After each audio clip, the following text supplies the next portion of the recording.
कि जो जो आप खरीदने जाते हैं वो महंगा हो गया है। सोना 73,000 का, चांदी 90,000, मिट्टी का तेल, पेट्रोल, डीजल हद से ज्यादा। सब्जी खरीदने जाती हैं मेरी बहनें, क्या मिलता है? आधी चीजें छोड़ के चली आती हैं।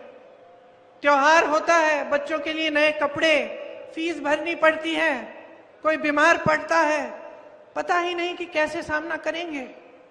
ये तोहफा दिया है आपको 10 सालों में मोदी जी की इस महान सरकार ने, और आप चुप हैं। आप कह रहे हैं कि काफी है। बताइए बताइए, काफी है? काफी नहीं है। क्या चाहते हैं आप अपनी सरकार से? क्या चाहते हैं? रोजगार चाहते हैं? जोर से बोलिए, रोजगार चाहते हैं? महंगाई को कम करना चाहते हैं? महिलाओं के लिए स्कीम्स चाहते हैं? किसानों के लिए राहत चाहते हैं? नरेंद्र मोदी जी की सरकार ने 16 लाख करोड़ रुपए अपने बड़े बड़े खरबपति दोस्तों के माफ किए हैं। 16 लाख करोड़ रुपए उनके कर्ज माफ। इस देश के किसान के लिए क्या माफ किया है? इस देश के किसान पे जीएसटी थोपी है। इस देश के किसान के लिए 1 रुपया माफ नहीं किया। जब इस देश के किसान आंदोलन कर रहे थे दिल्ली में, जब 600 किसान शहीद हुए, नरेंद्र मोदी जी अपने घर से बाहर नहीं निकले उनसे बात करने के लिए। जब इनके मंत्री ने किसानों को पहियों के तले कुचल दिया, अपने जीप के पहियों के तले, तब मोदी जी ने पूछा तक नहीं इनको। ये है इनकी हमदर्दी आपके प्रति। और चुनाव आता है तो सारी नौटंकी, सारा नाटक शुरू।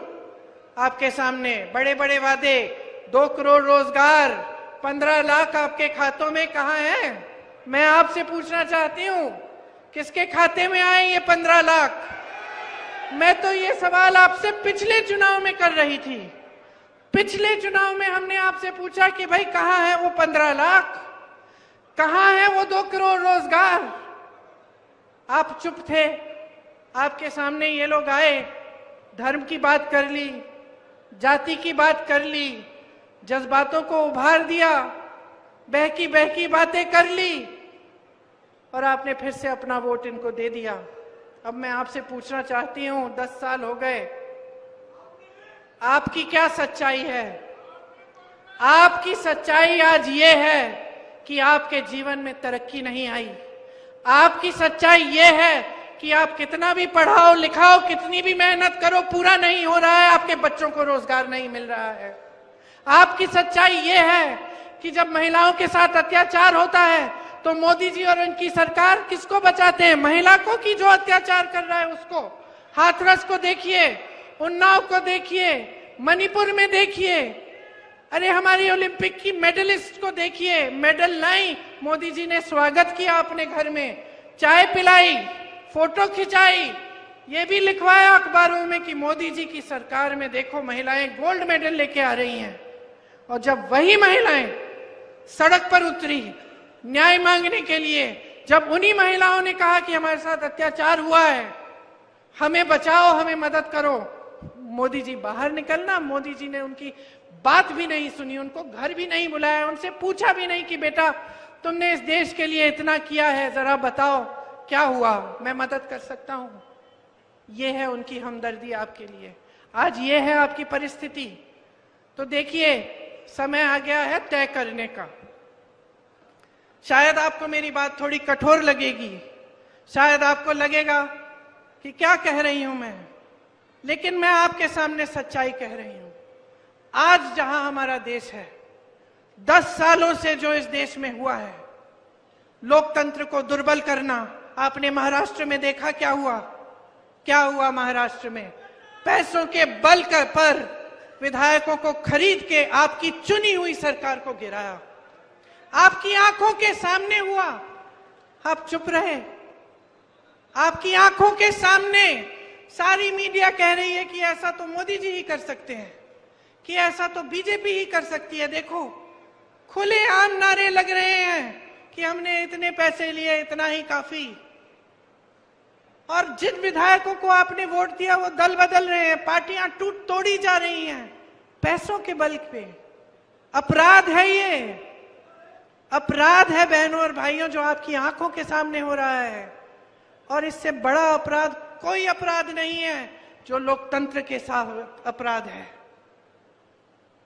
लोकतंत्र आपको बचाता है, संविधान आपको बचाता है। अगर आजादी की लड़ाई लड़ी आपके पूर्वजों ने, हमारे पूर्वजों ने खून दिया, शहीद हुए बड़े बड़े नेता, किसान शहीद हुए, नौजवान शहीद हुए, उसके लिए किस लिए? आपकी आजादी के लिए, आपके अधिकारों के लिए, एक ऐसा संविधान बनाने के लिए जिससे आपको अपने अधिकार मिले।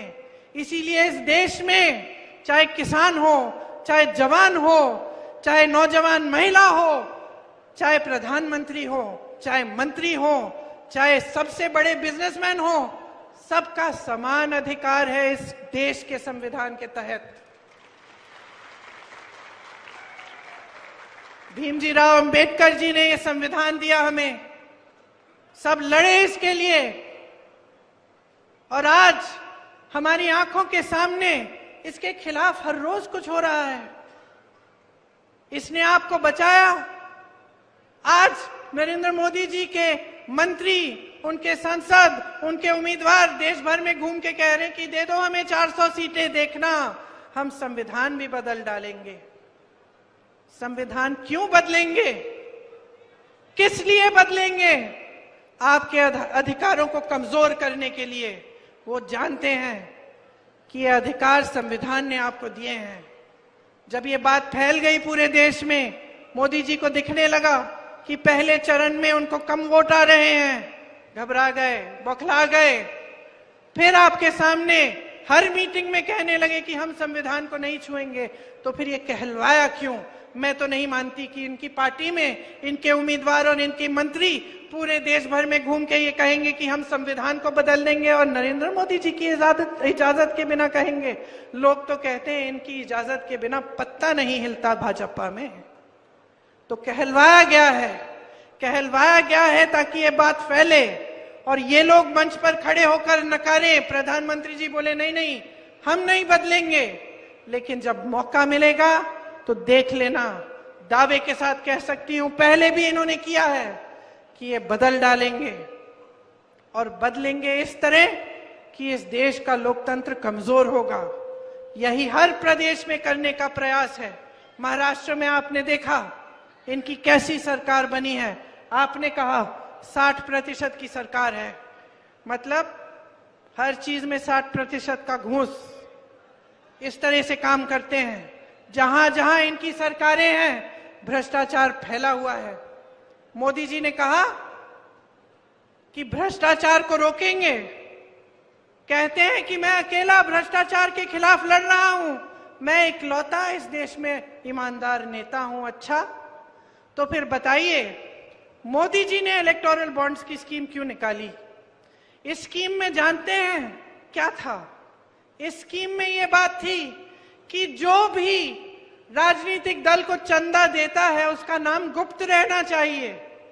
सुप्रीम कोर्ट ने देखा, सुप्रीम कोर्ट ने कहा यह गलत स्कीम है, इससे तो भ्रष्टाचार बढ़ेगा, गुप्त नहीं होना चाहिए, सब सामने आना चाहिए। जब लिस्ट सामने आई बहनों और भाइयों तो क्या पता चला, सब जो कहते हैं कि ईमानदार है सब खुल गया देश के सामने, सब सच्चाई देश के सामने आ गई। जिन जिन लोगों से इन्होंने चंदा लिया था, पहले उन्हें डराया धमकाया, उन पे रेड कराई, छापा लगवाया। जैसे ही उनसे चंदा लिया छापे बंद, केस बंद। गुजरात में जो पुल गिरा था उसको बनाने वालों से चंदा लिया। जिन्होंने आपकी कोविड वैक्सीन बनाई उसको बनाने वाले से चंदा लिया। किसी को नहीं छोड़ा, क्योंकि चंदा नहीं था, धंधा था, वसूली कर रहे थे। जब बात बाहर आई तो मोदी जी ने क्या कहा? अरे ये तो पहली बार पारदर्शी स्कीम बनाई हमने, अब तो सबको मालूम है कि किसने क्या दिया। लेकिन वो तो सुप्रीम कोर्ट ने आपसे मजबूरी करके आपसे निकलवाई वो लिस्ट।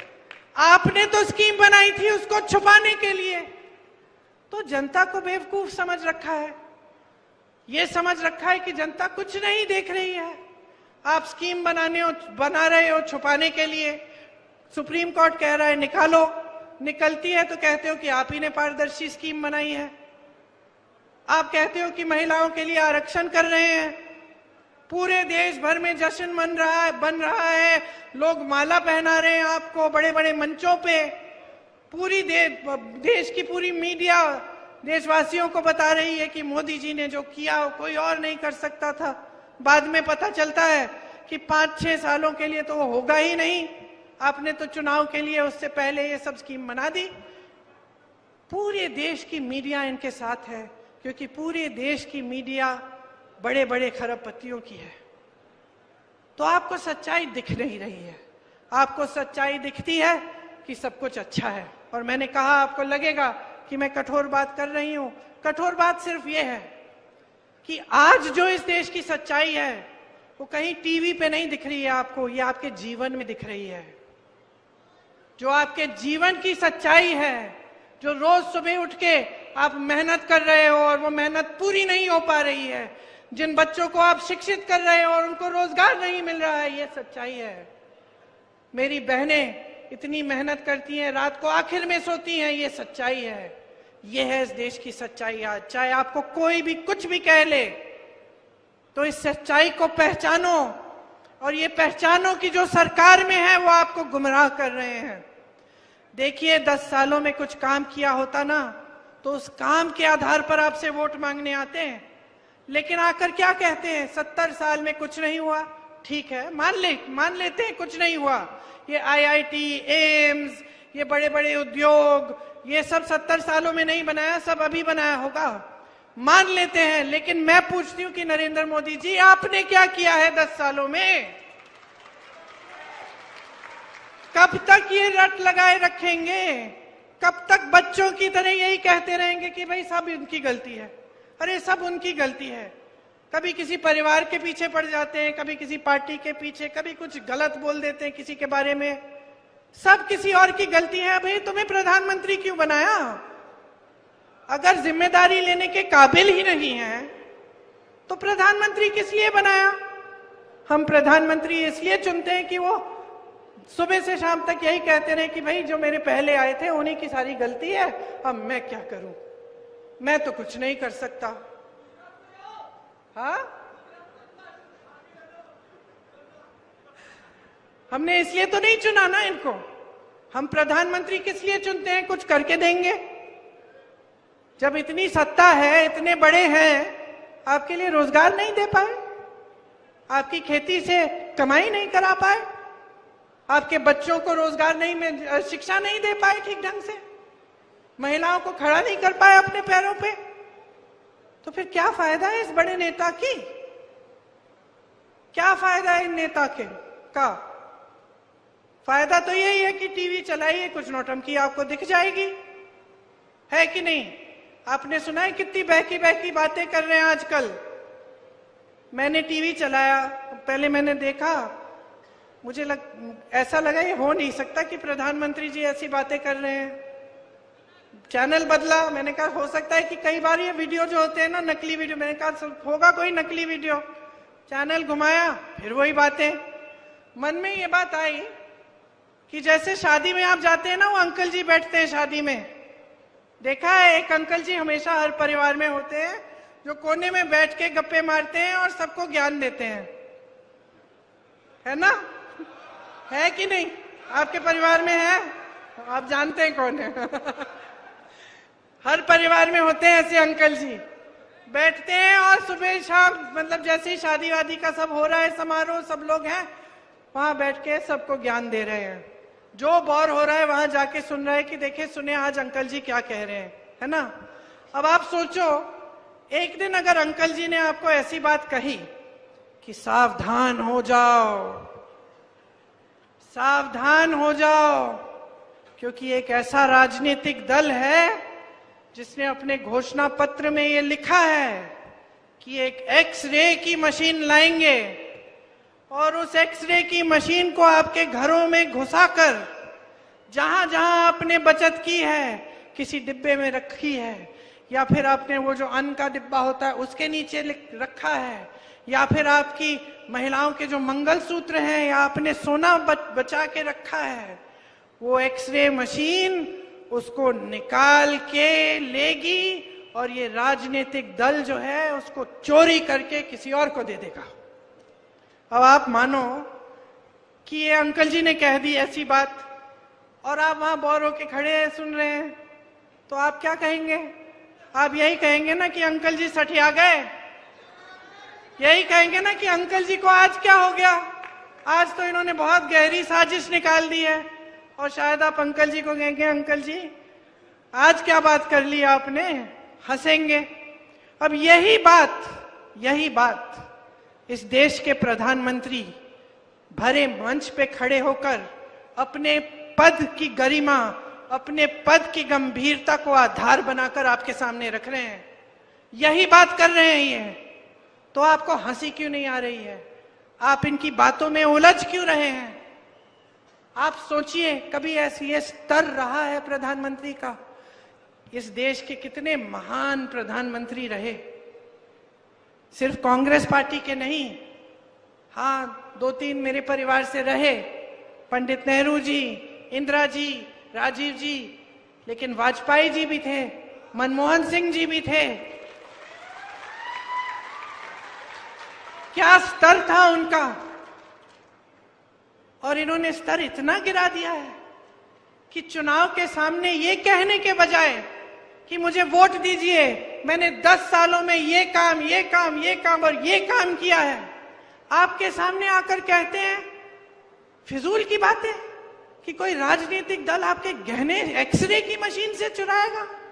मजाक समझ रखा है इन्होंने, हंस रहे हैं। लेकिन सिर्फ ये हंसी की बात नहीं है, गंभीर बात है कि आपने इनके लिए इतना आसान बना दिया है सब कुछ। ये सोचते हैं कि जवाबदेही ही नहीं है, ये सोचते हैं कि सत्य की भी जिम्मेदारी नहीं है देश के प्रति। ये सोचते हैं कि आपके सामने आकर कुछ भी झूठ बोल लें, कभी इंदिरा जी के बारे में बोलेंगे, कभी मेरे पिताजी के बारे में बोलेंगे, कभी पूरे परिवार के बारे में कुछ झूठ बोल देंगे, वो तो अलग बात है, ठीक है बोलने दीजिए। हम उनके खिलाफ हैं, हम उनके बारे में उनकी सच्चाई आपके सामने लाते हैं, हम उनसे लड़ते हैं, हम आपके लिए लड़ते हैं, तो हमारे बारे में बोलेंगे, बोलने दीजिए। लेकिन ऐसे झूठ देश के बारे में, देश के विकास के बारे में, आपके बारे में, तो आप कैसे मान रहे हैं? तो जो कठोर बात मैं कहना चाह रही हूं वो ये है कि 10 साल आपने ऐसे निकाल दिए हैं, अगर फिर से आपका वोट इनके पक्ष में जाएगा तो तैयार हो जाओ, 5 साल और भुगतोगे। 5 साल और ऐसी सरकार आएगी जो आपके लिए कुछ नहीं करेगी, जिसके नेता समझते हैं कि आपसे ऊपर हैं, जिसके नेता के दिलों में आप सर्वोपरि नहीं हैं।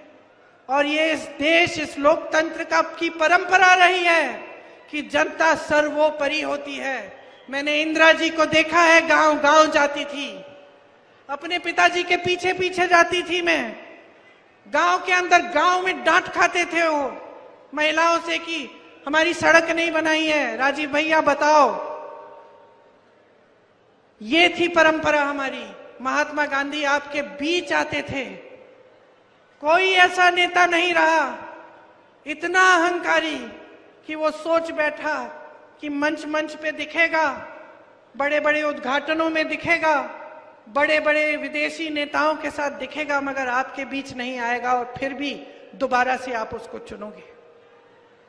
तो मैं आपसे ये कहना चाहती हूं कि अपने जीवन में सुधार लाना है, तरक्की लानी है, रोजगार लाना है, महंगाई को घटाना है, और जो आपकी समस्याएं हैं उस पर चुनाव लड़ाना है, तो अभी जागने की जरूरत है। अभी जागरूक बन जाओ। आज अपना वोट व्यर्थ मत करो। बहुत लोगों का खून गया है इस जमीन को सींचने में।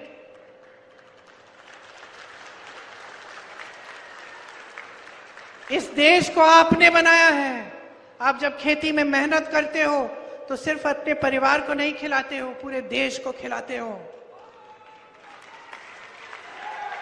आप जब जवान बनते हो, सरहद पे जाते हो, तो पूरी देश की रक्षा करते हो। मेरी बहनें, जब आप नई पीढ़ी को, अपने बच्चों की आप परवरिश करती हो, तो आप इस देश की नई पीढ़ी को तैयार कर रही हो। ये देश आपका है। ये वोट हल्के में मत लो। इस वोट को गंभीरता से समझो कि आज आपका देश कहां है, किस मोड़ पर आ गया है, कि अगर आप जागोगे नहीं, इस देश को आज बचाने का काम नहीं करोगे, तो पता नहीं कहां पहुंच जाएगा। जो आपको दिखाया जा रहा है टीवी पे, इश्तिहारों में, सच नहीं है। सच्चाई आप जी रहे हो। इस सच्चाई को पहचानो।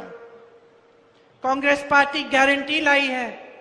मैंने कहा बहनों के लिए सालाना 1 लाख रुपए देंगे हर गरीब परिवार में, जो सबसे ज्यादा उम्र की महिला है उसके लिए, ताकि आप बचत कर पाए, ताकि आप अपने पैरों पे खड़े हो पाए।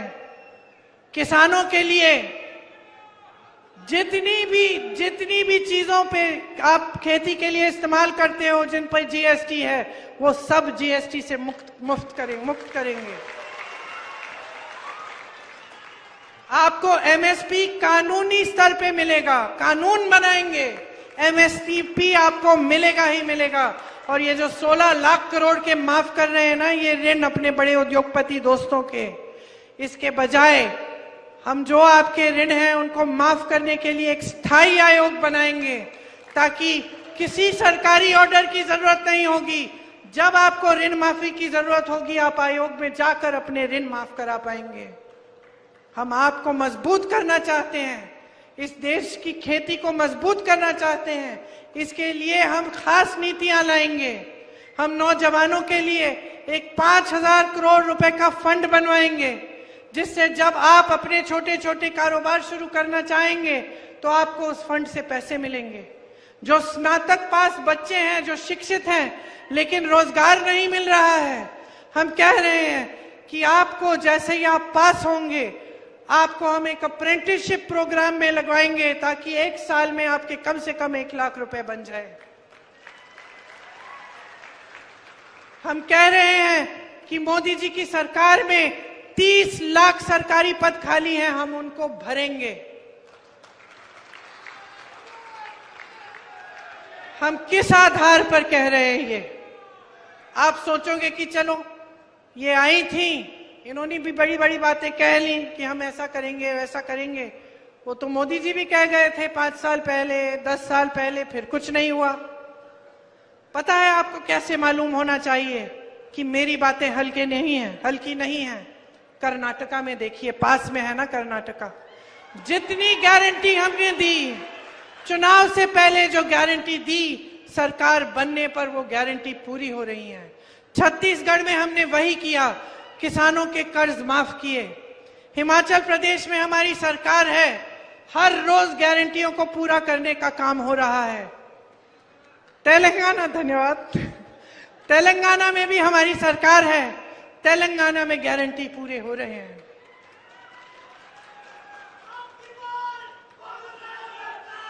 अब की बार आपकी सरकार, अब की बार आपकी सरकार, अब की बार जनता की सरकार।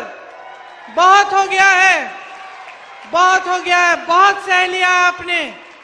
और मैं आपको बता देती हूं कि मोदी जी और उनके सारे मंत्री समझ रहे हैं कि जनता का मूड बदल गया है, कि इनकी नाटक नौटंकी अब नहीं चलेगी, अब सच्चाई चलेगी। अब जनता सत्य चाहती है, जनता अपनी पुरानी धार्मिक परंपरा वापस चाहती है। जब हर नेता जनता के सामने झुके और हर नेता समझे कि जनता के प्रति उसकी एक बहुत बड़ी जिम्मेदारी है, और सबसे बड़ी जिम्मेदारी यह है कि जनता के सामने सच बोले, जनता को झूठे वादे न करे और जनता के लिए सत्य के पथ पे चले। यही सबसे बड़ी जिम्मेदारी है। देखिए, नेता का धर्म सेवा होता है। ये परंपरा आपने डाली नेताओं में, अब आप पीछे हट रहे हैं। अब आपने ये सिलसिला जारी कर दिया इस देश में कि नेता सोचता है धर्म की बात करेगा, काम करने की जरूरत नहीं है। मैं एक महिला के घर में गई थी, यूपी में, फिरोजाबाद में। कुछ नहीं था, सड़क नहीं थी, बिजली नहीं थी, पानी नहीं था। मैंने उस महिला से पूछा, इस चुनाव में वोट किसको दोगी? उसने कहा, दीदी वोट तो हम, ऐसे करा मुझसे कि कहना नहीं चाह रही थी। फिर मैंने पूछा, जब बता दो। कहती है, वोट तो हम धर्म और जाति के आधार पर डालेंगे दीदी। मैंने कहा, अच्छा कितने चुनाव के लिए करोगी ये? कहा, पिछली चुनाव में भी किया और इस चुनाव में भी। तो मैंने उससे पूछा, तुम्हें मिला क्या है? तुम्हारा नेता तो बड़ा हो गया, नेता तो गया वहां संसद में चला गया, मंत्री भी बन जाएगा, उसके बच्चे शिक्षित हो जाएंगे, पैसे बन जाएंगे, अमेरिका भी भेज देगा पढ़ाई के लिए, फूलेगा फलेगा, अच्छी सी गाड़ी लेगा, घूमेगा। तुम्हें क्या मिला? जवाब नहीं दे पाई। मैंने कहा, तुमने सोचा है कि ये जो वोट है तुम्हारा, ये उसके लिए नहीं है, उसको बड़ा बनाने के लिए नहीं है, उसको सत्ता देने के लिए नहीं है। ये यहाँ पे जो तुम्हारी टूटी नहीं है ना, इसको लगवाने का वोट है। ये तुम्हारी सड़क बनवाने का वोट है, ये तुम्हारे बच्चों के लिए स्कूल बनवाने का वोट है, ये तुम्हारे घर में पानी लाने का वोट है, ये तुम्हें रोजगार दिलवाने का वोट है। तो समझी। उसने मुझे कहा, दीदी अगली बार कभी नहीं खोने दूंगी। तो समझ लो, ये तुम्हारा वोट है, किसी नेता के पक्ष में नहीं, मेरे पक्ष में भी नहीं, किसी राजनीतिक दल के पक्ष में नहीं, अपने पक्ष में डालो। अपने घर के लिए, अपने परिवार के लिए, अपने गांव के लिए, अपने शहर के लिए, अपने प्रदेश के लिए और अपने इस देश के लिए, जिसकी मिट्टी ने तुम्हें जीवन दिया है। क्योंकि नेता का स्वभाव होता है, सत्ता मिलने पे अहंकार हो जाता है। नेता का स्वभाव होता है, सत्ता मिलने पे बदल जाता है। और यही आप अपने आंखों के सामने नरेंद्र मोदी जी के साथ देख रहे हैं। इतना अहंकार हो गया है कि आपकी परवाह ही नहीं है। इतना अहंकार हो गया है कि सलाहकार भी सही चीज नहीं बता पा रहे हैं, सलाहकार भी झूठी बातें बनाने लगे हैं। सलाहकार भी ये नहीं बता सकते कि देश की जनता पिस रही है महंगाई से, कि रो रही है देश की जनता, डर रहे हैं, कांप रहे हैं सब। बहुत हो गया है, इनको सबक सिखाइए, बदलिए सरकार को, अपने लिए सरकार लाइए, अपने पैरों पे खड़े होने के लिए, अपने भविष्य को मजबूत बनाने के लिए। यही मेरा आग्रह है आपसे कि जब आप चुनाव के समय अपना वोट डालने जाएंगे तो 2 मिनट के लिए आंखें मूंद के सोचो, किस लिए जा रहा है ये वोट, किस लिए जा रहा है ये वोट, किस आधार पे दे रहे हो। और जज्बातों को एक तरफ कर दो, अपने जीवन, अपनी सच्चाई और अपने भविष्य के लिए डालो ये वोट।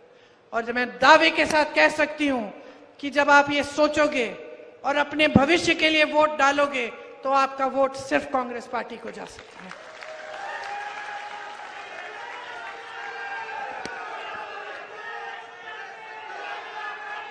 यहाँ के हमारे उम्मीदवार हैं, मैंने आपके बारे में बहुत अच्छी अच्छी चीजें सुनी हैं, आपके लिए समर्पित है।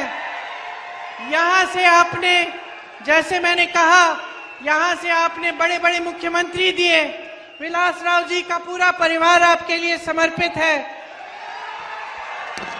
हम आपके लिए समर्पित हैं।